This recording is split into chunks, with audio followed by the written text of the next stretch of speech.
The ratio of the magnetic dipole moment, the ratio of the magnetic dipole moment to that of the angular momentum.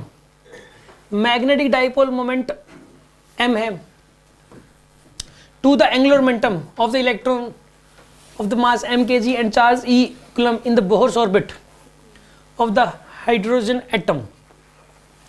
Magnetic moment और angular momentum का ratio क्या होगा यार, E by 2m होता है।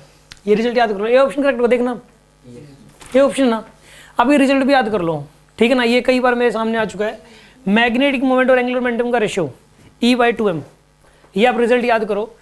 ये अब आया कहाँ से, ठीक है। मैं ये रिजल्ट याद करने के लिए इसलिए बोल रहा हूँ क्योंकि कई बार मेरे सामने बार बार आ चुका, सेम क्वेश्चन नहीं अलग अलग तरीके से बन के। अब ये मैग्नेटिक मोमेंट क्या होता है, अगर एक इलेक्ट्रॉन, सुन आप, इलेक्ट्रॉन जो जब चक्री मार रहा है ऐसे ऐसे चक्री मार रहा है न्यूक्लियस के चारों तरफ, तो सर्कुलर पाथ पे घूम रहा है, तो सर्कुलर पाथ पे करंट चल रहा है एक प्रकार से सर्कुलर लूप के अंदर। जब एक चक्कर तो एक इलेक्ट्रॉन मार रहा है, लेकिन ये इतना जल्दी मार रहा है कि ऐसे लगातार एक करंट चलता हुआ दिखेगा।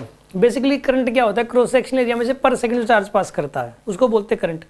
तो ये पर सेकंड न जाने कितने सारे राउंड लगा चुका होगा, ठीक है ना।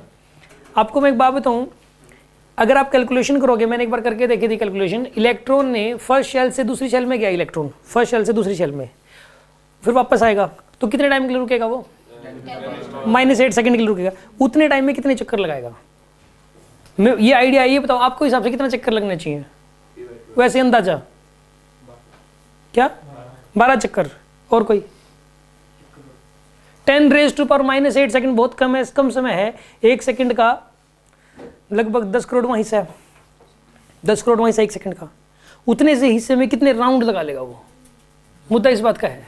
10 करोड़, वो 84 लाख चक्कर लगा लेता है, 84 लाख, 84 लाख चक्कर लगाता है। और ये कैसे कैलकुलेट करोगे आप, इसी अगर कैलकुलेट करना हो तो ये तो 10⁻⁻8 सेकंड में इतने चक्कर का, एक सेकंड में कह दिया जाए तो 10 करोड़ से और मल्टीप्लाई कर दो, 84 लाख 10 करोड़ बार इतने चक्कर लगाएगा वो, ठीक है ना। इसको कैलकुलेट करना हो तो कैसे करोगे आप, इलेक्ट्रॉन की स्पीड आपको पता ही है, सर्कल का रेडियस पता ही है आपको, रेडियस पता ही है, ठीक है ना, निकल जाएगा ना यार। रेडियस पता है, कितनी स्पीड से घूमेगा ये पता है, और कितने टाइम के लिए घुमा ये पता है, तो सोल्व कर लेना आप, आसान है। मतलब 2πr/v से तो ये पता लग जाए, कितना टाइम पीरियड तो पता ही है आपको, टाइम पीरियड का फॉर्मूला नहीं पता आपको, एक चक्कर लगाने का टाइम पीरियड कितना है उसका, 1.5 × 10⁻16 सेकंड टाइम पता है, और 10⁻⁻8 सेकंड के लिए घूम रहा है, 10⁻⁻8 सेकंड इतने टाइम के लिए घूम रहा है, और एक चक्कर लगाने में कितना टाइम लगा रहा है, 1.5 × 10⁻⁻16। इसको सोल्व करो आप, ये देखो -16 ऊपर जाएगा तो 10⁻+8 तो वैसे ही हो गया, 10⁻+8 तो ऐसे ही हो गया, और नीचे 1/1.5 इसको और सोल्व कर लो आप, तो लाखों में वैल्यू आ रही है ना यार। सोल्व करोगे एग्जैक्ट 84 लाख की आएगा ये वाला, ठीक है ना। तो इस केस के अंदर यहाँ पे वो भी तो था ना, Z² n² बाय, वो तो बनी हो जाएगा, हाइड्रोजन है, और फर्स्ट सेकंड में भी जा रहा है ना, सेकंड का टाइम पीरियड देखना है ना आपको, n³/Z² होता है, तो 1/4 करोगे आप, 1/4 करोगे। अब इसको सोल्व करोगे आप, इसको सोल्व करके 84 लाख आता है लगभग, 84 लाख। तो एक बात बताइए आप, ये इलेक्ट, हाँ जी 8 होगा, 8/1 होगा, n³ 8/1 होगा सर, सेकंड साइड की क्या नहीं स्क्वायर है, कर दिया सर, n³/Z² होता है, 8/1 आएगा, 8/1 आता है। इसको सोल्व कर लो, ठीक है, यही आ रही है 84 लाख आ रहा है ना, 83.8333। बिल्कुल। ये जो चीज़ें है ना, ये रिजल्ट्स है, ये मतलब है ना वैसे ही सोच के और वैसे ही मतलब याद रह जाते हैं, मतलब ये चीज़ें ना, इसे कॉन्सेप्ट क्योंकि इतना फास्ट घूम रहा है, कितने चक्कर लगा लेता है एक सेकंड में। अब इतने ज़्यादा ये राउंड लगा रहा है, तो एक सेकंड में यहाँ से कितनी बार पास करेगा ये, 84 लाख × 10 करोड़ लगभग, इतनी बार पास करेगा, तो कितना उसको फिर ई का चार्ज पास कर रहा है, ई का चार्ज, तो पर सेकंड देख लो कितना चार्ज पास हो रहा है। तो बेसिकली करंट चलता हुआ मान सकते हो, जब इलेक्ट्रॉन घूम रहा है ऐसे, तो क्या मान सकते हो आप, करंट सर्कुलर पाथ पे चल रहा है। हालांकि इलेक्ट्रॉन, एक ही इलेक्ट्रॉन घूम रहा है, लेकिन आप क्या मानोगे, करंट चल रहा है। आ रही है बात समझ में आपको। अब करंट अगर सर्कुलर पाथ में चल रहा है तो उसकी एक मैग्नेटिक मोमेंट होगी। मैग्नेटिक मोमेंट का फॉर्मूला कोई बताया क्या होता है, बताया था एक, पहली बात तो मैग्नेटिक डाइपोल क्या होता था मैंने बताया था, फिर उसकी मैग्नेटिक मोमेंट निकालने का बताया था। हाथ खड़े करें जिनको पता है, मैग्नेटिक मोमेंट और मैग्नेटिक डाइपोल मोमेंट जिनको पता है, बाकी स्टूडेंट को नहीं पता, बेसिक की बात है, स्कूल लेवल की बात है। हाँ भाई तुम ही बता दो, क्यू कहाँ से आ गया, चार्ज क्यू इंटू 12 कहाँ से आ गया? वो तो इलेक्ट्रिक डाइपोल मोमेंट था भाई, m इंटू 12। अच्छा वो तो बार मैग्नेट की थी। और उसमें बता दो m क्या था, जो m इंटू 12 बता रहे हो आप, उसमें m क्या है? मैग्नेटिक फील्ड से। ये मैग्नेटिक फील्ड है। जय हो जय हो।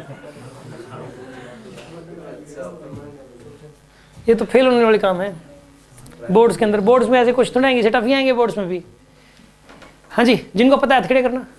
Magnetic dipole moment. हाँ भी केशव, केशव पता है क्या ढूंढता रहता है क्वेश्चंस में, कौन सा सर ने ये ना नीट में आया हुआ सर ने कराया नहीं, ढूंढता रहता है ये सारा दिन, इसकी एनर्जी उसी में लगी रहती है कि क्या चीज़ नहीं करवाई, जो चीज़ करवा दी उसको मतलब नहीं है। सारे क्वेश्चन करता हूं, बीच में आ जाते हैं तो तुम ये तो कर लो यार पहले, वो बाद में कर लेना। सारी चीज़ें इसमें वो हो रहे होंगे ना, आप जो करते हो वो तभी तो हो रहे हैं जब ये आता है आपको थोड़ा बहुत। ये अच्छे से आ जाएगा तो सब कुछ ही हो जाएगा। हाँ जी, क्या होती है भाई? शाबाश, NI होती है, नंबर ऑफ टर्न्स करंट और इनटू एरिया, ये होता है। तो अब एक बात बताइए, करंट पहले बात तो करंट कितना हो जाएगा ये देखो, और इनटू में ये एरिया देखो कितना हो जाएगा, ठीक है ना। उससे तो आएगी मैग्नेटिक मोमेंट, फिर एंगुलर मोमेंटम। एंगुलर मोमेंटम क्या होता है बताइए? NH/2π होता है। फिर इनका रेशियो लोगे, तो फिर इनका जो रेशियो लोगे तो वो आता है E/2m। मैं ये प्रूफ करके दिखा देता हूँ। और E का चार्ज घूम रहा हो तो E/2m, Q का चार्ज घूम रहा हो, कई बार ये आ जाता है Q का चार्ज घूम रहा है एक सर्कुलर पाथ पे, ठीक है ना, और उसका मास m है, उसका मास m है, तो उसके मैग्नेटिक मोमेंट और एंगुलर मोमेंटम का जो रेशियो है वो क्या होगा?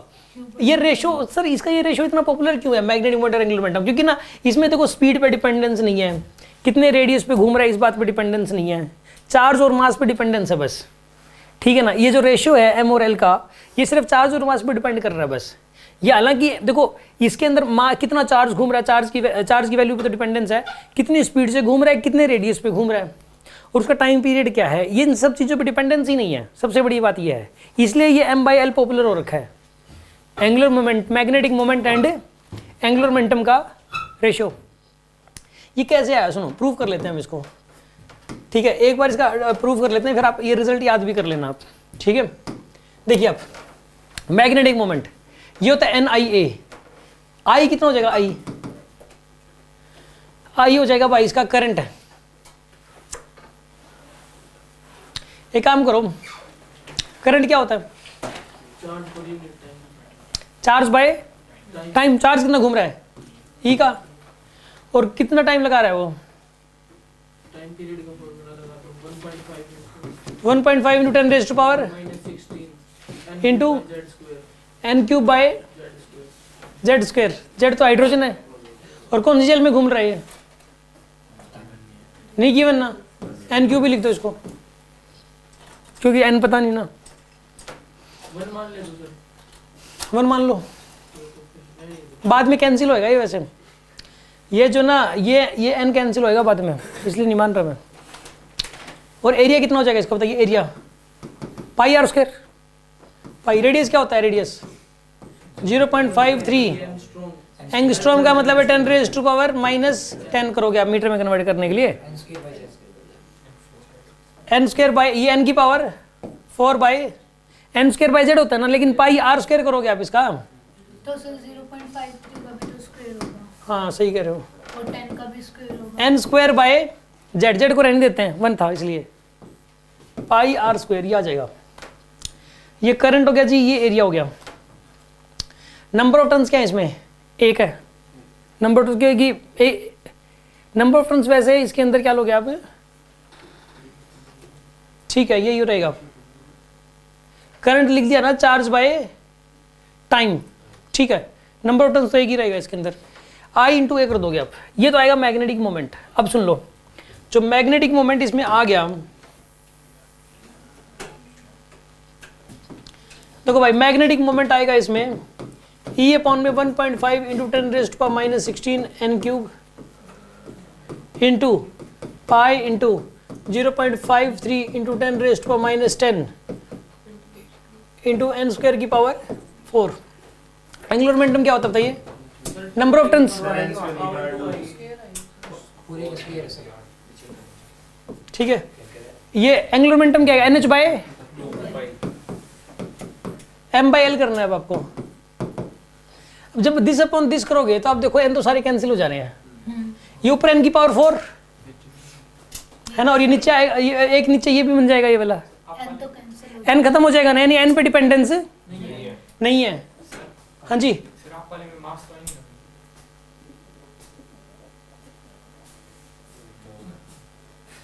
रुक जाओ एक बार,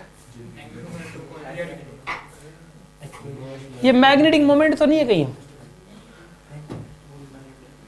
रुको एक बार, नहीं मास होना चाहिए, रुको एक बार,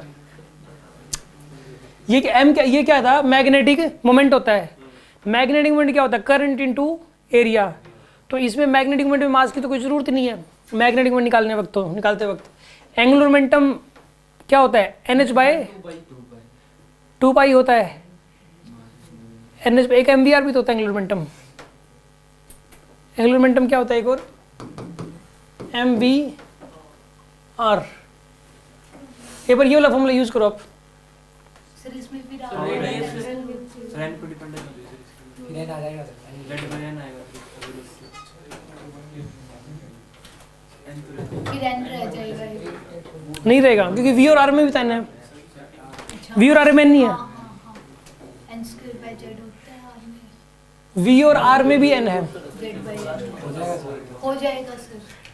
सर दो n सुना आएंगे बा? r में, एक n आएगा v में, तो n क्यों एक बचेगा? n ऊपर से बचा हुआ है, तो ये सारे कैंसिल आउट हो जाएंगे। क्योंकि ना मैं यहाँ पे NH बाई 2 पाई पता है क्यों यूज नहीं कर रहा, क्योंकि तो ये इलेक्ट्रॉन के लिए एप्लीकेबल है, बस एक जनरल चीज के लिए एप्लीकेबल करना है अपने को, तो वहाँ पे MVR यूज करोगे, क्योंकि एक जनरल चार्ज भी घूम रहा हो ना तब भी एप्लीकेबल है ये वाली चीज, E/Q/2m, ये चीज तो हमेशा एप्लीकेबल है, ठीक है ना। तो मास तो जनरेट हो जाएगा, देखो नीचे ही जनरेट होगा, m/l नीचे ही आएगा, ठीक है ना। m यहाँ पे मास, ये मैग्नेटिक मोमेंट नहीं है, मैग्नेटिक मोमेंट तो ऊपर आई रहा, वो तो दे रखा है मैग्नेटिक डाइपोल मोमेंट, तो कैपिटल M होता है, स्मॉल m तो वैसे भी नहीं होता, मास होता है स्मॉल m, तो मैग्नेटिक मोमेंट स्मॉल m से कभी डिनोट ही नहीं करते, कैपिटल M से करते हैं।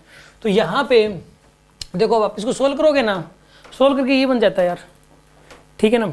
एक सब्जेक्टिव क्वेश्चन भी है इसके अंदर, वो सब्जेक्टिव क्वेश्चन में करवाया गया इसको, Q/2m, इससे प्रूफ हो जाएगा, आपको आइडिया होगा कैसे होगा इसके अंदर, ठीक है ना।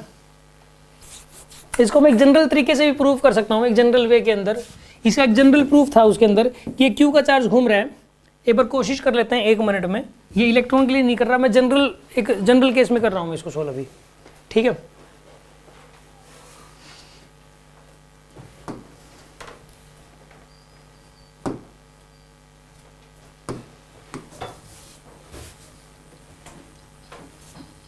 ये इलेक्ट्रॉन के लिए नहीं कर रहे हम लोग, ये ताकि आपके माइंड में जो है ना ये चीज, ये फॉर्मूला माइंड में सेट हो जाए।